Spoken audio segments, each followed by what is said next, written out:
Hi, this is Attorney Mike Gravel coming to you from Chicago as usual, and today we're going to look at Sovereign Citizens in Court number 13. We're going all the way back to Hawaii for this one, and as usual, Hawaii doesn't disappoint.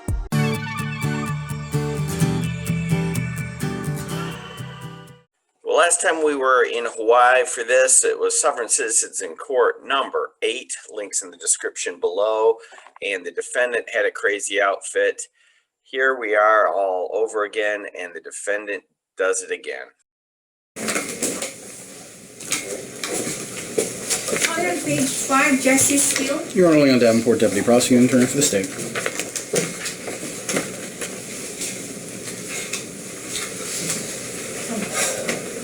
Aloha, ma'am. My name is Jesse James Steele. I'm a Kanaka from the Lo'i, residing in the Ahupua Wainiha and the Moku of Halilea here on the island of Manokalani Po.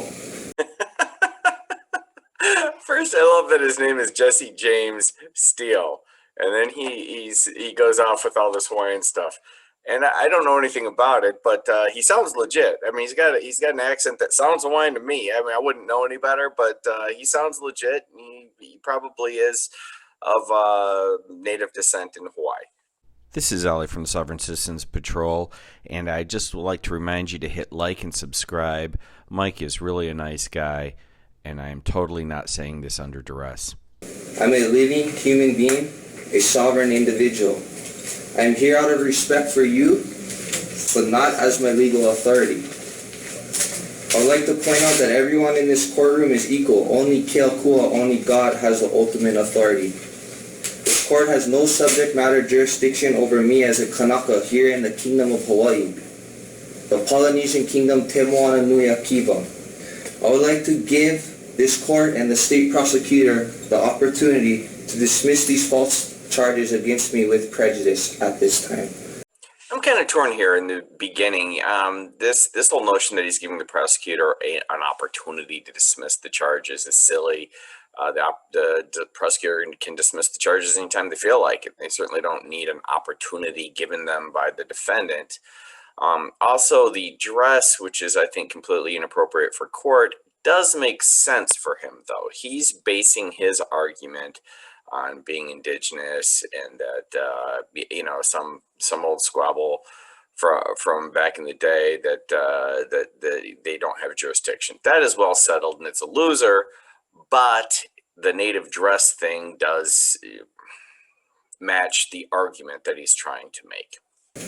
Can you step forward, please? Ma'am, do you acknowledge my position? I acknowledge what you've presented to the court and recognize you.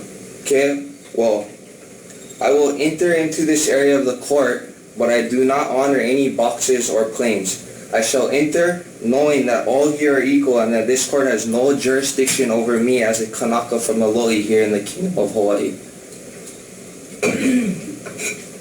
This is interesting, too. This seems to be a universal with the sovereign citizens that they think they can't enter the well of the courtroom, or the court magically gets jurisdiction, or they have to have some grand discussion of it prior to doing so.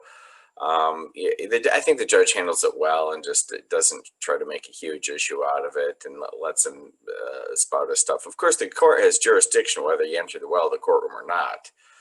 They can try an abstention, and we'll see that that's precisely what happens as this goes forward. But just with a little different flair, he's holding the shell, which is kind of cool and very Hawaiian. But it's the same sovereign citizen stuff. Mr. Davenport? And Your Honor, the state is ready to proceed. I provided... You've heard the request. First of all, you heard the request. Yes. Are you prepared to honor that request? No, Your Honor. The state will proceed towards trial. The state is ready to go to trial. I have provided Mr. Steele with a copy of the witness and exhibit list, as well as the copy of the one exhibit the state plans on introducing today. And I left that at council table. Okay. The prosecutor has indicated that he will not dismiss the charges. The case is set for trial today. He's ready to proceed, so we will proceed with the trial. Well, I cannot accept these charges until I see a contract or a treaty of annexation that would prove this court has lawful jurisdiction over me as a Kanaka from the Lo'i here in the Kingdom of Hawaii. This is interesting too. He does the usual sausage stuff about a contract and there's no jurisdiction, but there is a layer here that's a little more interesting. And I don't know. And if anybody does know, please tell me in the comment section below. Were indigenous people in Hawaii that I don't know if they've carved things out, like for instance Native Americans with tribal land. So there may be some tribal set aside here. I doubt it. I really don't think that's the case. I just think he's a U.S. citizen and he doesn't want to follow the law. But there is a layer of complexity that I'm not sure of. The judge doesn't seem impressed by any of it. Sir, this court has jurisdiction over you. I'm not going to get into a discussion about your Hawaiian heritage. I've had other people before this court in similar situations, and I respect who you are. However, this court does have subject matter jurisdiction to hear this charge. Oh, no, this court does not. Sir, I'm not going to get in an argument with you about it. We will proceed to trial at this point, and you may participate in the trial, and if you choose not to participate in it, that is your right to do so. But call your first witness. I would like to inform you guys, inform you, Judge Silverman, inform you, State Prosecutor, as well as the sheriffs and any other law enforcement. If you guys continue these acts of war upon me and my lahui, you guys may be subpoenaed into Article 3 U.S. Supreme Court for violation of war crimes under the 4th Geneva Conventions and under U.S. constitutional law, Article 18, Section 2441. Oh, I always think it's over, but there's always something new. Here he's threatening them with war crimes under the Geneva Convention. That's rich. I don't know what the theory is. He cites the Constitution and Geneva Convention. I guess he's going to file a complaint and have them tried in The Hague or something. I don't know, but I really like the judge. She doesn't have any of it. She basically gives him a so noted. Okay, we'll take your warning. You ready? Your Honor, I understand that the witness exclusionary rule is in effect? Yes. And I'm not sure if Tachibana applies to violations, but... I'm not sure either, quite frankly, but I'll do it just in case. Thank you, Your Honor. Do you intend to call any of these people in the courtroom as your witness in this case? No, ma'am. Okay. He can have a chair to sit during No, these thank you. I'm good proceedings. standing. Okay, you sure? Yes, thank you. Okay.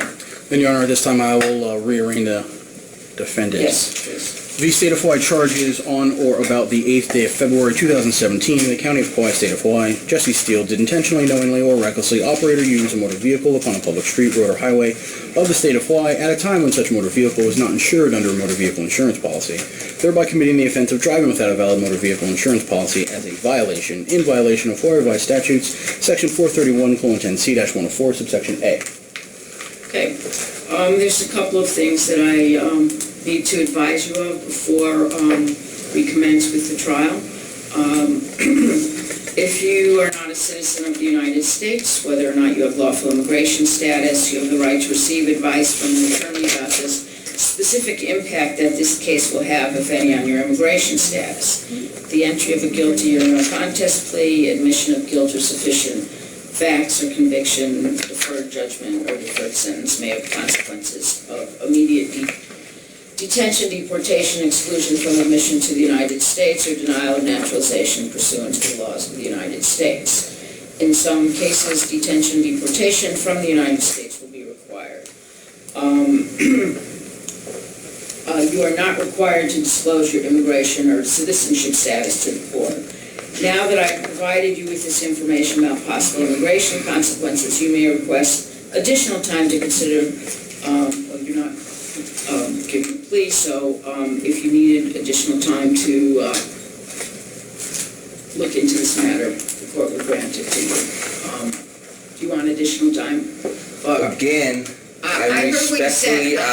respectfully ask the state prosecutor and this court under quo warranto to provide a treaty of annexation that would lawfully prove the state of Hawaii and this court has jurisdiction over me as a Kanaka from Lolo'i here in the Kingdom of Hawaii. Sir, I heard your request before. It's not going to be provided in these proceedings, okay?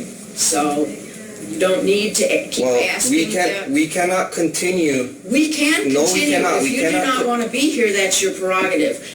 Oh, he's getting serious now. He's reaching for his shell. But sir, this court has jurisdiction and we can and will continue in this matter. Please provide me proof that this court has jurisdiction. Please, ma'am. You are a citizen of this state, this county. I understand that. You're that as well, okay?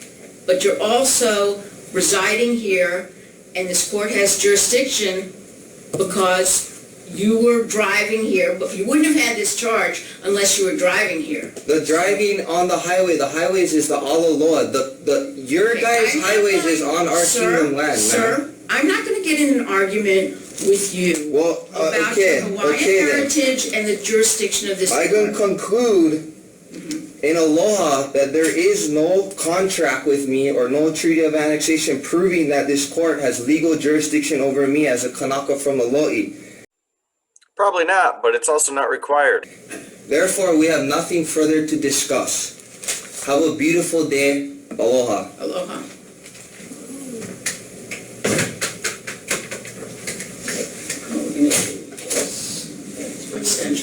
So call your first witness. Your Honor, state calls its first witness, Officer Jonathan Anderson. Can you raise your right hand, please? Do you solemnly swear and or affirm that the testimony you're about to present will be the truth, the whole truth, and nothing but the truth? Yes. Thank you. Please have a seat and state your name for the record. Officer Jonathan Anderson. Thank you. Okay, before we continue, I'd like to state on the record that the defendant was present in the courtroom. He asked that the charges be dismissed. They were not dismissed by the state. The state was ready to proceed with this trial after discussions about Hawaiian heritage issues. The defendant walked out of these proceedings and the court has decided to proceed with the trial in absentia of the defendant and the state has now called their first witness. You may proceed. Thank you, Your Honor.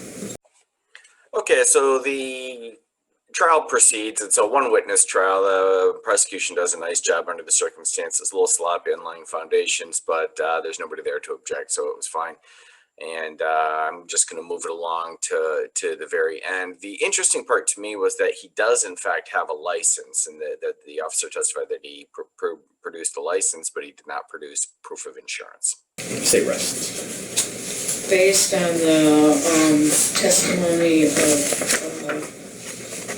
Officer Anderson and the exhibits that we received into evidence, the court finds the defendant, Jesse Steele, guilty of the charge of not having motor vehicle insurance in violation of HRS 431 subsection 10C-104. The court imposes the following mandatory fine of $500, fees of $7 for driver education fee and $40 administrative fee. And there will be, since there's no proof of valid insurance for a period of 6 months, there will be a 3-month license suspension effective immediately. Thank you. Well, there you have it. Another sovereign citizen gets convicted. Some commonalities that are interesting. In this case, it's the crazy dress, but this makes more sense if he's trying to work that angle. The guy in Sovereign Citizens number 8 just dressed like a crazy wizard, had nothing to do with Hawaii whatsoever. That was kind of funny. The other thing is they don't like to enter the room, and they prefer to stand for some reason, which is kind of strange. But if you do want to see the rest of the trial, it was just, for me, it wasn't very interesting. It was just a witness who said, yeah, I pulled him over and he produced a license but not insurance. Although it takes a long time because they're laying foundations. But I'll put a link to that in the description below to the original video if you want to see the whole trial. The whole thing's only about 12 minutes long or something like that. Here at Law Talk, we do a lot of videos answering common legal questions. We also do reviews of law in the movies and then on TV. We also share some of our more interesting cases. We're always putting out new videos. So if you like that, please hit like, subscribe, and ring the bell.